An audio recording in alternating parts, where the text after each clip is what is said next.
Trump says of migrant farm laborers. Let's take a look at the incredible take. These people, you can't replace them very easily. You know, people that live in the inner city are not doing that work. They're just not doing that work. And they've tried, we've tried, everybody tried. They don't do it. These people do it naturally. I said, the Mexican, he's got a natural predisposition to working the soil, a natural predisposition. It's genetics, folks. It's in their blood. That's crazy. That's a crazy take. what happens if they get it to a farmer the other day? What happens if they get a bad back? He said, they don't get a bad back, sir, because if they get a bad back, they die. I said, that's interesting. Like a racehorse? What are you saying? If they get a bad back, they die? Is this what the farm owners, like capital owners, are talking about behind closed doors? That is crazy. That is crazy. Straight up talking about human beings like they are literal cattle. How is it any different than the way that slavers talked about black people, dude? Jesus Christ. By the way, he's saying this on Squawk Box, dude. Like, Donald Trump is doing race realism about Mexican genes on CNBC. This isn't even the Sean Hannity special. It would probably better serve him if he was doing this like race realism nonsense on there, but he's on the financial side where you're supposed to be a little bit more normal, you know? You're supposed to soothe the fears of the market watchers. Incredible. Sharp as ever. Oh, yeah. I mean, this is something he would have said in his first term, too. Let's be real. He would have said this. Like, the average American doesn't say it out loud, but they're in the periphery of this kind of belief system. Like, Jews are magic money people. Trump literally believes that, says it all the time. He is that kind of guy, for sure. There are a lot of people who believe this without realizing what that entails, okay? Like, if you were to be like, dude, this is literally race realism. This is what, like, the Nazis believed, right? They'll go, whoa, chill out. That's not me at all. That's not me. That's crazy. But, like, it's certainly on the same spectrum. I think the counter to this isn't to just like simply be like, I mean, depending on which group you're in, depending on like what kind of environment you're in, the best counter to this isn't to just be like, this is Nazi.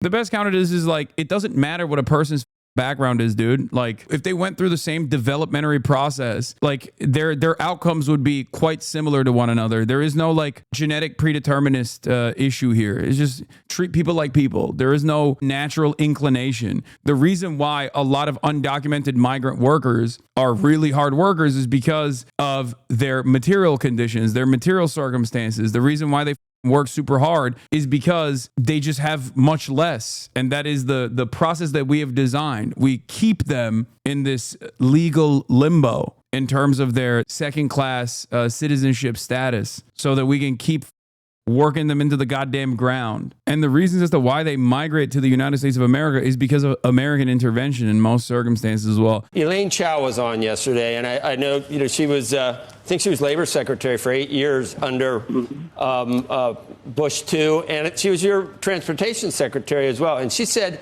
you know, the commissioner. Remember, the reason why he's doing this is because he wants to ease the fears of the market, okay? You don't go on CNBC unless you want to do that. That is the express purpose of going on CNBC. Now, Trump is perhaps the worst person to go and do that because he's virtually incapable of easing people, especially like when the role here requires clarity, the role here requires honesty, and even Trump's appearance on his own is just a reflection of the desperation that the administration feels, and he's a loose cannon. But let's hear it. Doesn't really even get involved with the actual minutia of putting all these things together. And there's no way that it could have been, that she could have chosen to rig these numbers to make them look bad. And these are statistical changes based on this antiquated system.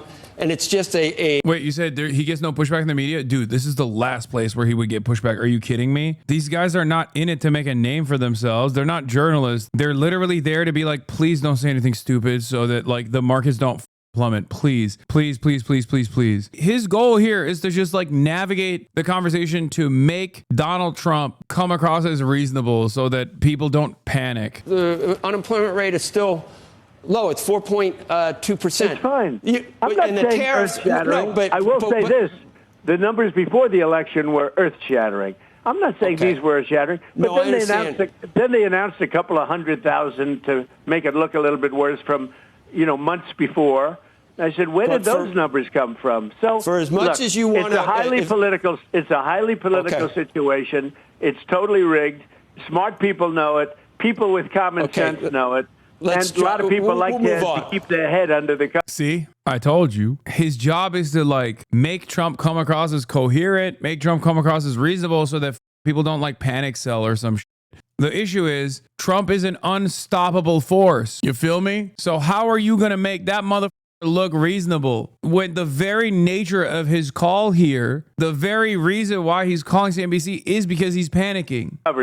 Let's move on to this. Which number do you believe at this point? Because if you noticed, suddenly the chances of what you've wanted for months and argued for Trump is literally I'm gonna molest the money. I love money molestation. Money, money, money. I'm gonna molest it. There's nothing you can do about it. And the guy's like, please don't do that. Don't say that. Mr. President, let's move on to how you hate molesting the money. He's like, nope, I love molesting it. I love diddling the money. I love it. It's my favorite thing. They let you do it. They let you grab it by the pussy. When you're president, they let you molest the money. Believe it, folks. I won't stop. They call me the Epstein of the money. That's crazy. That's a twofer. Meanwhile, you should stop talking about the Epstein thing. Don't do it. Don't talk about it. Don't talk about Epstein. Because of these numbers, do you not believe the current numbers? Because they're playing right into what you want the Fed and Jay Powell to do. They're not horrible, as you said, but, perhaps with the tariffs, some businesses delayed some spending. Some consumers may have been less certain about the future. So maybe we're seeing a slight slowdown in labor, but you're going to get exactly what you want. Maybe there's a little bit of concern. Maybe there's a slight slowdown, perhaps. But maybe it's not so bad, right? Come on, just say it's not as bad. America's hot, right? Come on. Look, I'm going to run it again. Look. Perhaps with the tariffs, some businesses delayed some spending. Some consumers may have been less certain about the future. So maybe we're seeing a slight slowdown in labor, but you're going to get exactly what you want based on these numbers. Which ones do you believe? Do you not believe the revised numbers either? It's not what I want. I don't want that. I wanted it a year. I don't want those numbers. Dog, you're the president. This is supposed to be an independent investigation. This is supposed to accurately reflect the reality of the labor market. What you want has no basis here. I mean, you could fix it. I guess theoretically, it is within your powers. But the real issue is not that the labor market is not looking great. The real issue is he doesn't give a fuck about that. It just makes him look bad. I wanted it a long time ago. Jay Powell is highly political, and I think, I call him too late. Jerome, too late. Powell, he's too late. He's too late always. He always has been, except when it came to lowering interest rates before the election, that he did. He worked that out. Who would you replace him with? I know you watch the show occasionally, and we had an extended interview with one of the prospective replacements, Kevin Warsh. Were you watching that day? Or I was. He's very good. He's very good. He's very good. Sometimes they're all very. He sounds sleepy. He just sounds angry, resentful, sleepy, in a panic state. Good until you put them in there, and then they don't do so good. But a lot of them, I think he's a very good guy. I think I say Kevin and Kevin. Both Kevins are very good, and there are other people that are very good too. But Kevin's like Karens. I don't know if that's good. A lot of times they're very good. Like this character that we have in there now, Jerome Too Late Powell. He was very good. He said, "Sir, I'll keep interest rates so low. I'm a low interest rate person, sir."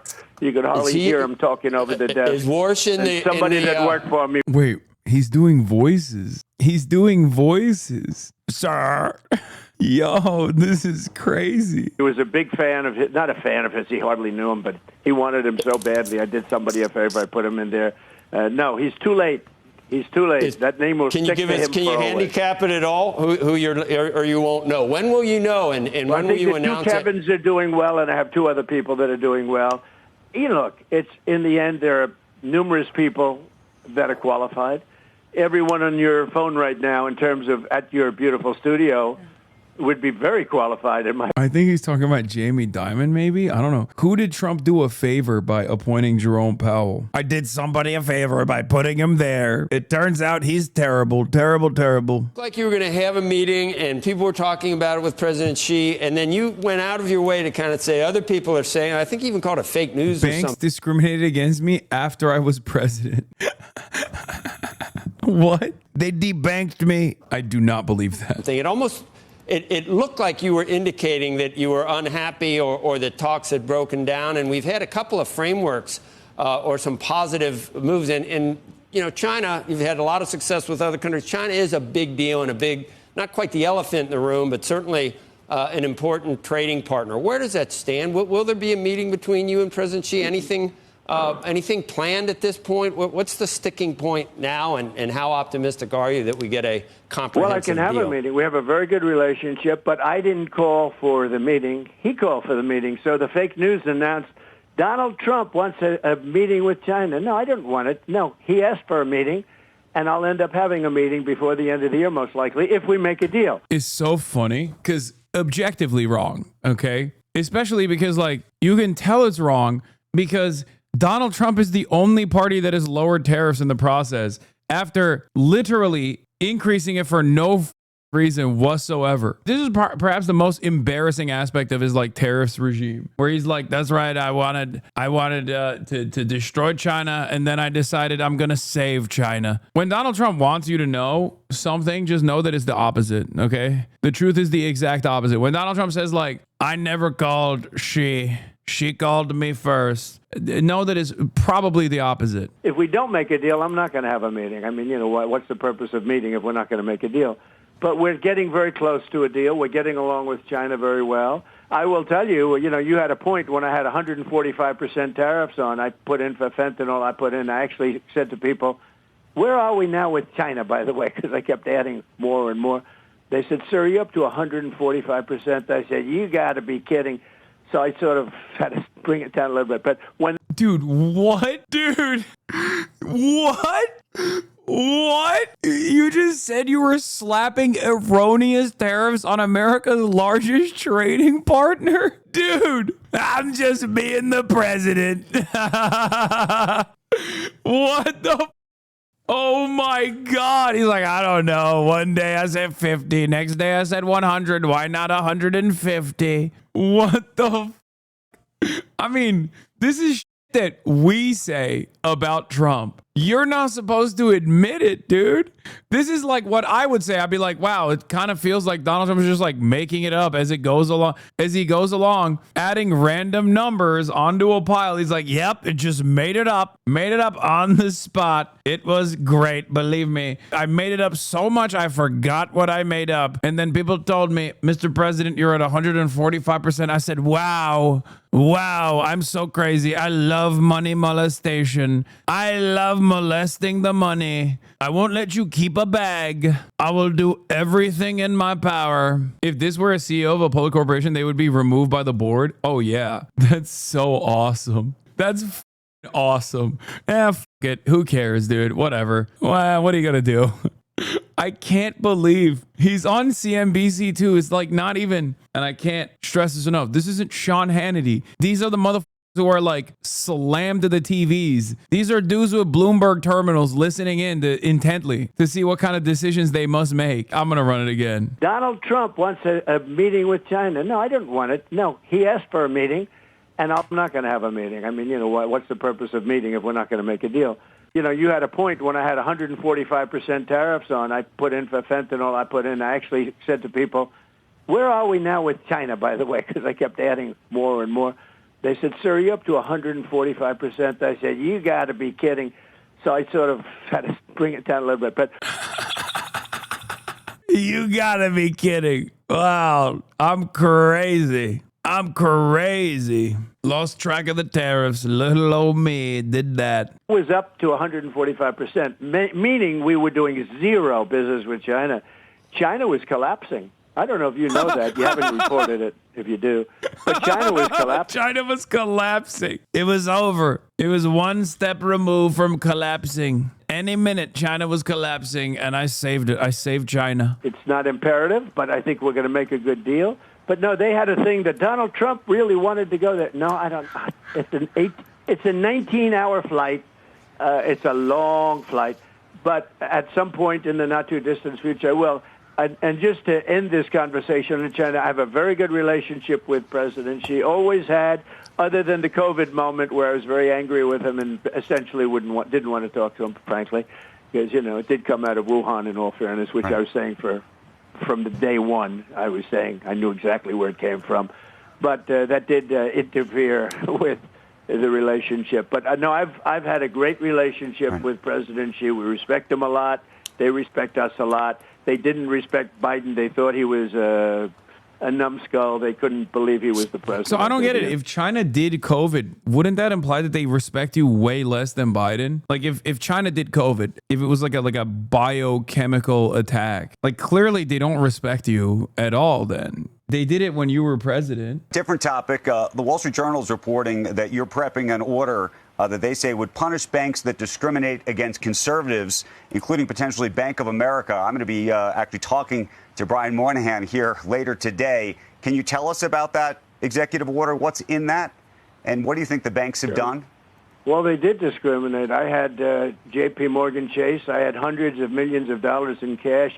I could see if they want to, if they want to do something bad because you don't have any money and you defaulted and they took people out. But I'll give you me as an example. I had hundreds of millions. I had many, many accounts loaded up with cash. I was loaded up with cash, and they told me, "I'm sorry, sir, we can't have you. You have 20 days to get out." I said, "You got to be kidding. I've been with you for 35, 40 years." They said, and I mean, I had all this. I didn't know what to do with it. And I went to, and you could ask him. Maybe he's not going to admit it. So I said, I was informed by my people that we have to get out of Chase Manhattan. That's Jamie and J.P. Morgan Chase. So I said, I can't believe it. Well, I was never in this situation before. I've never had anything like it. And it's not like... You have 7 bankruptcies. So you've definitely been in a situation far worse than this. And I speak to him, and I speak to a couple of people, and they have zero interest. Brian was kissing my ass when I was president. And when I called him after I was president to deposit $1 billion plus and a lot of other things, more importantly to open accounts, which banks always like. They like accounts because they get interest-free, the overnights and things. There are a lot of reasons for it, but they like accounts. I had hundreds of accounts, and he said, we can't do it. No, we can't do it. So I went to another one. I ended up going to small banks all over the place. I mean, I was putting 10 million here, 10 million there, did 5 million, 10 million, 12 million. I have them all over the place, the craziest thing. And it's lucky I even had them. They were doing me a favor. And that's because the banks discriminated against me very badly. And I was very good to the banks. I had the greatest economy in the history of our country when I was president. And by the way, our economy now... I didn't realize he went on Squawk Box and went on, dude. Like, there's like 4 more videos like this. But our economy now, because we're a rich country again, because of our trade deals, we've become a rich country again. But no, they totally discriminate against... I think me maybe even more, but they discriminate against many conservatives. I told that story. Like, I want to click away and do something else, but it's fire. Like, he is bitching and moaning about the funniest.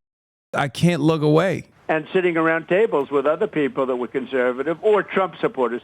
I think the word might be Trump supporters more than conservative. And I believe what they did is they went to the regulators. Banks are not afraid of anything but a regulator. They're regulators and their wives.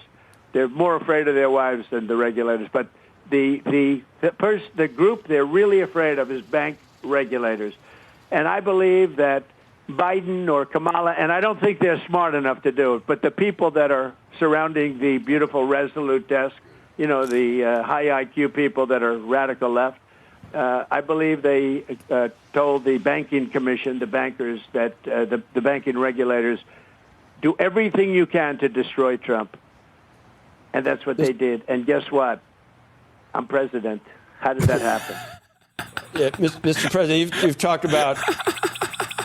He's like a kid. Guess what? I'm president. How did that happen? You want success, not retribution. The Justice Department now tapping a grand jury to look into the intelligence community's assessment of what was happening with Russia. Is that you have nothing to do with directing the Justice Department? No, I have nothing to do. Pam is doing a great job. I have nothing to do with it. I will tell you this. They deserve it. I was happy to hear it. I actually read it just like you did. I have nothing to do with it. But what they did in the election, what they did in even the last election, but it was too big to rig. But what they did in the 2020 election is grotesque. I mean, that was a rigged election, 100%. Okay, we can't relitigate that. We can't relitigate that. No, we're back to rigging again. Well, you can use it because everyone knows. Yeah, you know what? A year ago, you would have been upset if I said it. Today, it's different. I say it all the time. Because you're the president and he's the market man, and your word has tremendous impact in the one area that he does care about. It was a rigged election. It was 100% rigged. We can't relitigate because it. And I'm sure that's going to be brought up. Independent sources, even your Justice Department. But then I'm bringing up Bill Barr. But even they decided that. There were things that happened, but nothing that would have swayed it. Well, they were wrong, and Bill Barr was wrong, and Bill Barr didn't investigate, and he should have. And why didn't Bill Barr give why didn't he give the Derma report? It's so funny. He literally knew. He literally knew. I'm bringing up Bill Barr. And you notice they go to Illinois for safety, but that's all gerrymandered. California's gerrymandered. We should have many more seats in Congress in California. It's all gerrymandered. And we have an opportunity in Texas to pick up 5 seats. We have a really good governor, and we have good people in Texas. And I won Texas. I got the highest vote in the history of Texas, as you probably know. And we are entitled to 5 more seats. I don't know. I'd have to check on that. And they expect... Check it. Why didn't you check it, Brian? The fact checkers expect us to check everything you say on the phone. I want you to check it. But for 4 years, those fact checkers didn't fact check anything that was said about...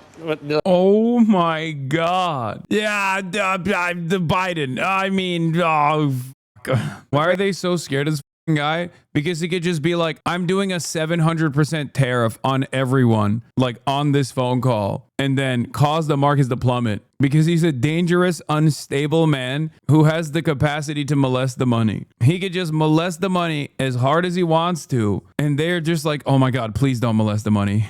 This is fine, please. He's so powerful. These guys only care about one thing, markets being green, okay? That's it, nothing else. The entire world could be collapsing, and as long as there is like confidence in the American stock market, confidence in like all the companies, and people keep, I don't know, magically deciding that things are going great for some reason, in spite of all evidence that points to the contrary, these guys will be like, Mr. President, I will suck your cock on screen, okay? I will suck it hard. No one will suck it as hard as I've ever sucked it. Thank you. Biden sucks. He's old. He's decrepit. Do you want me to say that? Do you want me to say that? Do you want me to say something about Biden? I'll say it. Policy in this country.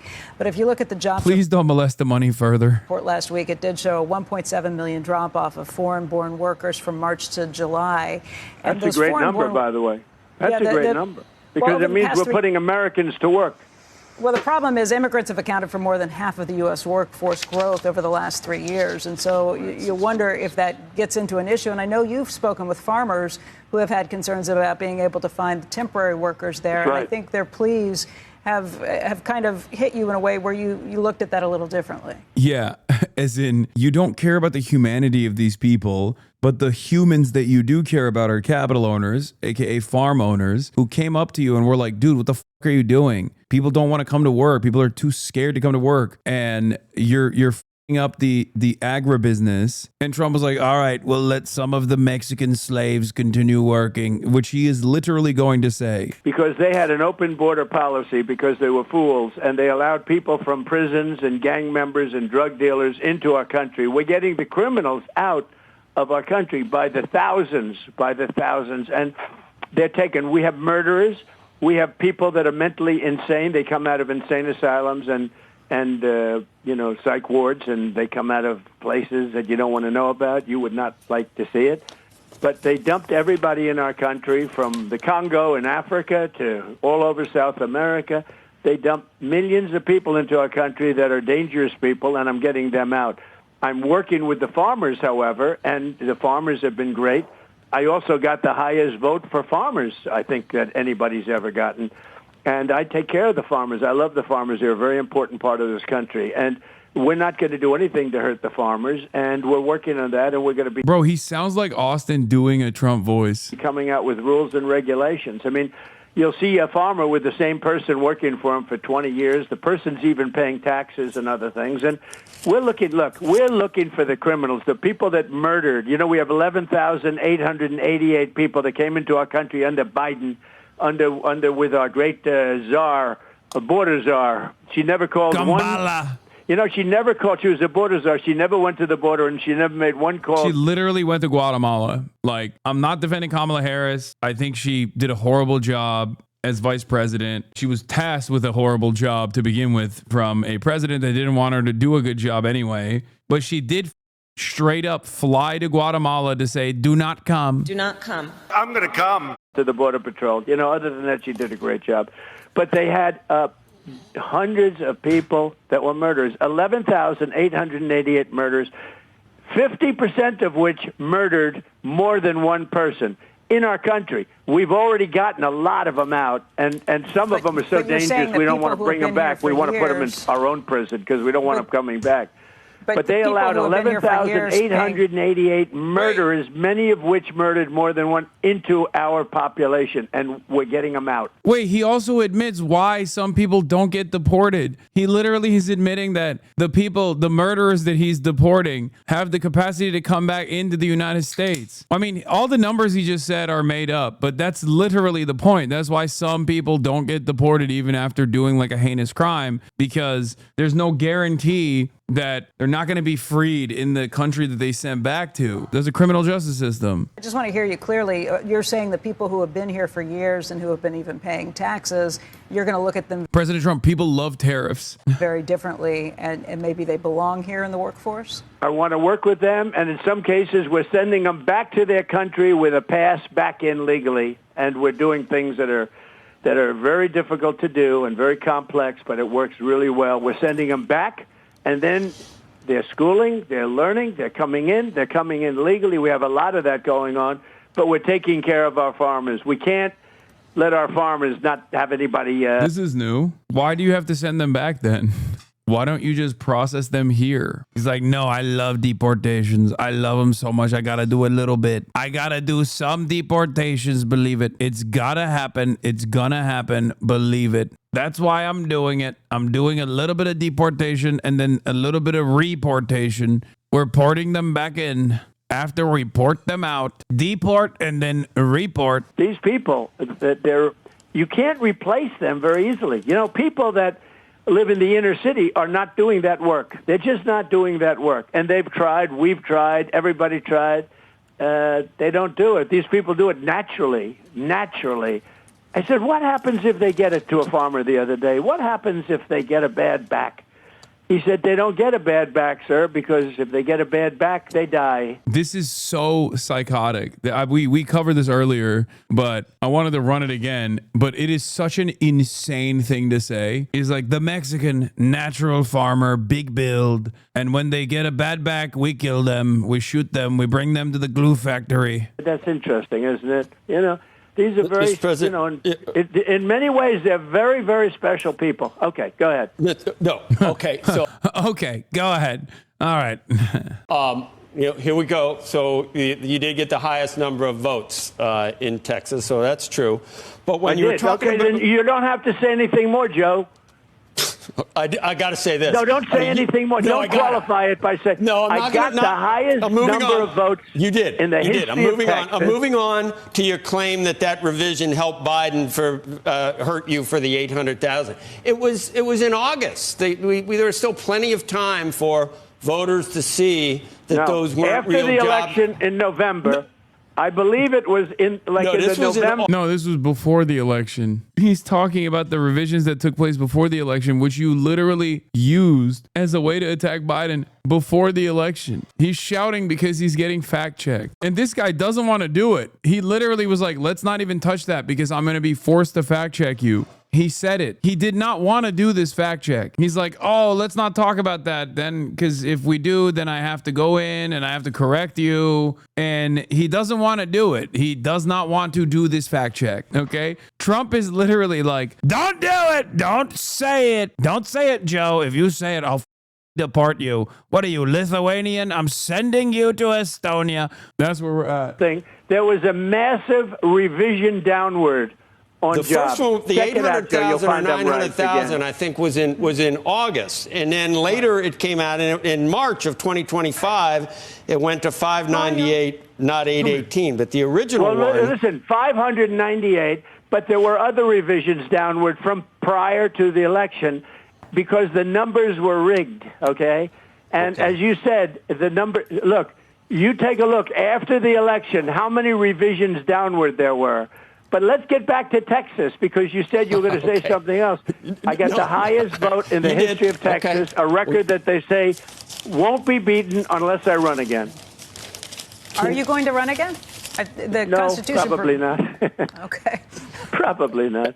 And you're not going to fire Jay Powell. We'll go all talk about all the stuff that. Hey, Becky, I'd like to run. I have the best poll numbers I've ever had. You know why? Because people love the tariffs, and they love the trade deal, and they love that countries, and they love that foreign countries aren't ripping us off anymore. For years, they ripped us off, friend and foe.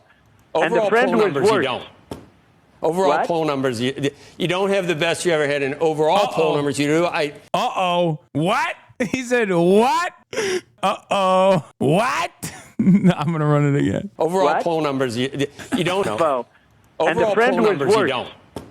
Overall poll numbers, you don't have the best you ever had in overall poll numbers. You do. I'd say I did one of those. I have the best poll numbers I've ever had. Among I have poll numbers where I'm 71%. What?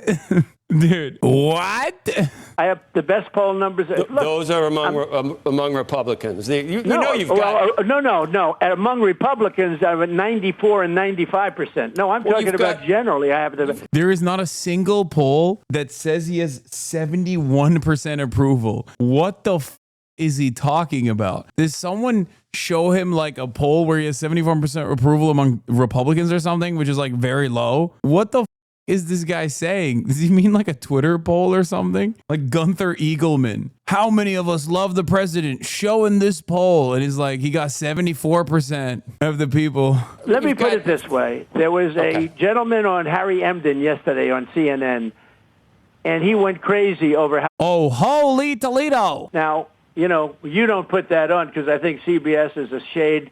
Actually, CNN's a shade better than NBC. I think NBC is probably the worst of them all. But if you check CNN tomorrow, watch Harry Emden. Harry Emden. About the numbers, but that's okay. We have to defend ourselves, Joe. I know, but there are other. They can cite. Your haters cite polls that have you down in the 30s, Mr. President. And, but they're fake polls, Joe. I had a lot of fake polls. You also have me in the 70s. No, that's not real. What is he talking about? Does anyone know what poll he's talking about? Which poll did Harry Emden point to? He's molesting the polls. It was Gunther Eagleman. Shut the up. No, you're just joking. I just made that up. There's no way that he was pointing to a Gunther Eagleman like Twitter poll or something. 47% of Republicans would still support Trump even if he were to link to Epstein's sex activities, according to Ledger. Now that's a good poll. I love it.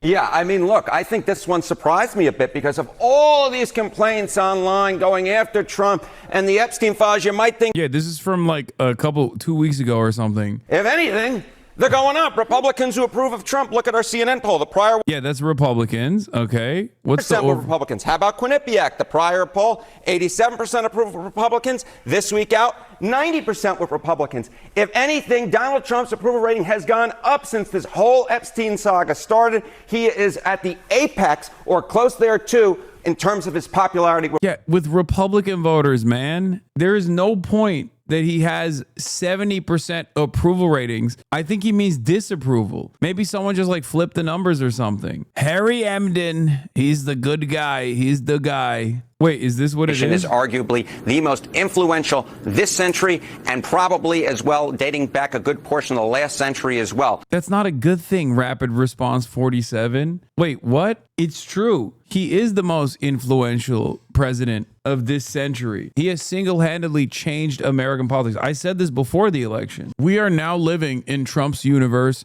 We're living in Trump land. We're living in Trump politics. Even if he lost, he would have forever changed the Republican Party. But I don't think he understands. This is not like a good thing. About immigration, of course, Trump ran and has always run on a very hawkish immigration platform. Get this, 2025 net migration in the United States down at least 60% from last year. In fact, we may be heading for the first time in at least 50 years in which we have net negative migration into the United States. And last year, of course, in 2024, people are leaving. Why is this a good thing? Why would anybody celebrate this? Oh my God, we're so dumb. Dude, it's just like, we're so dumb. This is such a stupid country. What do you say? What do you do? You know? The net migration in the U.S. was 2.8 million. This year, we might be talking about negative net migration. My goodness gracious. Now, of course, this is part of a larger story, as I was mentioning. We're talking about immigration, net migration. We're talking about the effective tariff rate. But get this. How is Donald Trump doing it? Well, he is signing a ton of executive orders. Get this, 180, the most in a year since. Thank God he has the capacity to put that green line next to the 180 number, because otherwise I would not be able to pay attention to what number he's talking about. You know what I mean? Franklin Delano Roosevelt. Oh my goodness, you have to go back to the first half of the 20th century, the last century, and to make a comparison, Joe Biden signed, get this, just 77 during his entire first year, and we're only a little bit in August so far, and Donald Trump making history with 180 executive orders signed so far this year. So that's why I said that in my mind, Donald Trump is the most influential president of this century, and probably dating back a good portion of the last century. That is nothing that he mentioned here could be read as like objectively good. Is because he is remaking the country in terms of tariffs. He is remaking the country in terms of net migration, and he is remaking the country in terms of how much policy changes he's putting through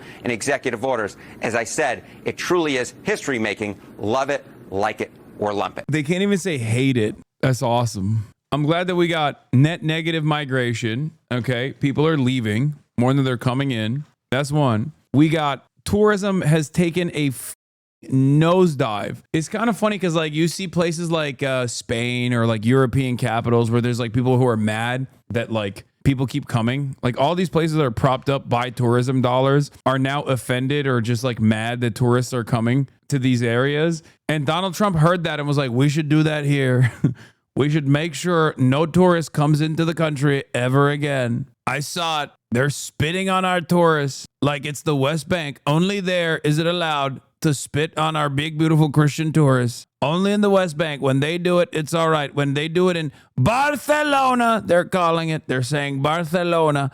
I call it Barcelona. They call it Barcelona.